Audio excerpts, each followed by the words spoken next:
പച്ചക്കള്ളം പറഞ്ഞ് വംശീയ വിഷം തുപ്പാൻ മീഡിയ വൺ ചാനലിലെ സി ദാവൂദിനോളം എടുക്കുള്ള ഒരു ജമായത്തെ ഇസ്ലാമിക്കാരനുണ്ടെന്ന് തോന്നുന്നില്ല. നമുക്ക് ആ കള്ളം ഒന്ന് കാണാം, കേൾക്കാം. ക്ഷേത്രഭൂമിയിൽ പ്രകടനം നടത്തി.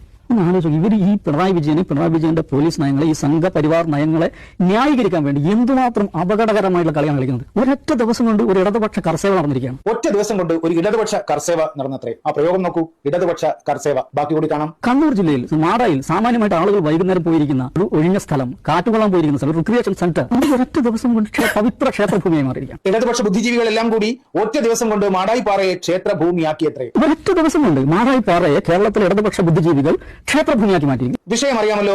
മാടായിപ്പാറയിൽ സെപ്റ്റംബർ 5-ന് ജമായത്തെ ഇസ്ലാമിയുടെ പോഷക കുഞ്ഞുങ്ങൾ ഒരു ഫലസ്തീൻ ഐക്യദാർഢ്യ പ്രകടനം നടത്തി. ആ പ്രകടനം നടന്ന സ്ഥലം ഒരു ക്ഷേത്രത്തിന്റെ അധീനതയിലുള്ള ഭൂമിയാണ്, ദേവസ്വം ഭൂമിയാണ് എന്നൊക്കെ പറഞ്ഞു പോയതാണ് സി ദാവൂദിനെ ഇങ്ങനെ ചൊടിപ്പിച്ചത്. പ്രേക്ഷകർ ഇപ്പോൾ സ്ക്രീനിൽ കാണുന്നത് ആ പ്രകടനം നടന്ന സ്ഥലം ഉൾപ്പെടുന്ന ഭൂമിക്ക് നികുതി അടച്ച രസീതാണ്. മാടായി വില്ലേജിൽ ഇക്കഴിഞ്ഞ ഓഗസ്റ്റ് 23-ന് ഒടുക്കിയ നികുതി 1,45,692 രൂപ. 9 സർവേ നമ്പറുകളിലായി 121.41 ഹെക്ടർ ഭൂമിയുടെ നികുതിയാണത്. അതായത് 300 ഏക്കർ. നികുതി ഒടുക്കിയത് മാടായി തിരുവർക്കാട്ടുകാവ് ദേവസ്വം എക്സിക്യൂട്ടീവ് ഓഫീസർ. ഇപ്പോൾ നാം സ്ക്രീനിൽ കാണുന്നത് പ്രസ്തുത ഭൂമിയുടെ അടങ്ങൽ പകർപ്പാണ്. ചിറക്കൽ കോവിലകം ദേവസ്വം എക്സിക്യൂട്ടീവ് ഓഫീസറുടെ അപേക്ഷ പ്രകാരം പയ്യന്നൂർ സബ് കോടതിയിൽ ഹാജരാക്കാൻ 2017 ഡിസംബറിൽ മാടായി വില്ലേജ് ഓഫീസർ നൽകിയതാണ് ഈ രേഖ. ഇതിൽ ഭൂമിയുടെ രജിസ്റ്റർ ചെയ്യപ്പെട്ട ഉടമയുടെ പേര് കാണാം. തിരുവാർക്കാട് കാവിൽ ദേവസ്വം ഉടമ ചിറക്കൽ കോവിലകത്ത് വലിയ രാജാവ്. ദേവസ്വം എക്സിക്യൂട്ടീവ് ഓഫീസർ നികുതി അടയ്ക്കുന്ന അടങ്ങൽ പകർപ്പിൽ ദേവസ്വം ഉടമയുടെ പേരിൽ രജിസ്റ്റർ ചെയ്തിരിക്കുന്ന ഭൂമിയെ ദേവസ്വം ഭൂമി എന്നല്ലേ ദാവൂദ് സാഹിബെ വിശേഷിപ്പിക്കേണ്ടത്? ക്ഷേത്രത്തിന്റെ അധീനതയിലുള്ള സ്വത്ത് തന്നെയല്ലേ അത്? ഇനി നാം കാണുന്നത് ഈ പ്രകടനത്തിനെതിരെ ക്ഷേത്ര ഗ്രൂപ്പ് മാനേജർ പഴയങ്ങാടി പോലീസിന് നൽകിയ പരാതിയുടെ പകർപ്പാണ്. അതിലെ ആദ്യ വരി ഇങ്ങനെയാണ്: മാടായിപ്പാറ എന്നറിയപ്പെടുന്ന കുന്നിൻ മുകളിലെ സ്വത്തുക്കൾ മാടായി ശ്രീ തിരുവാർക്കാട്ടുകാവ് ഭഗവതി ക്ഷേത്രം വകയാണ്. ഈ ഭൂസ്വത്തുക്കൾ ദേവസ്വം നികുതി അടച്ച് കൈവശം വെച്ച് വരുന്നതാണ്.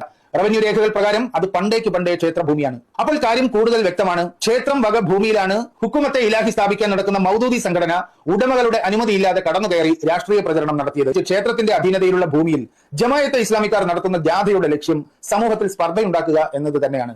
അതിൽ ആർക്കാണ് തർക്കം? അതറിയാവുന്നത് കൊണ്ടാണ് പോലീസ് എഫ്ഐആറിൽ ആ പ്രയോഗം കടന്നു വന്നത്.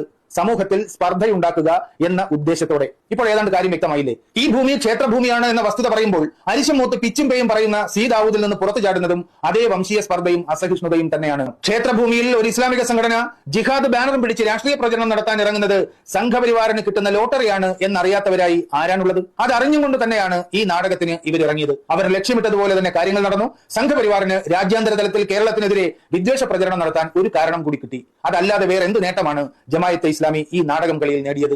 ഒരു പ്രശ്നവും നിലവിലില്ലാത്ത, ഒരു സ്പർദ്ധയ്ക്കും ഇടമില്ലാതിരുന്ന മാടായിപ്പാറയിൽ പൊടുന്നനെ ഒരു പ്രശ്നം കുത്തിപ്പൊക്കിയത് കൊണ്ടാണ് ജമായത്തെ ഇസ്ലാമിയുടെ ഈ കളി അതിനീചമാകുന്നത്. ശൂന്യതയിൽ നിന്ന് അവർ സംഘപരിവാറിന് ഒരു ആയുധം നിർമ്മിച്ച് നൽകുകയാണ് ചെയ്തത്.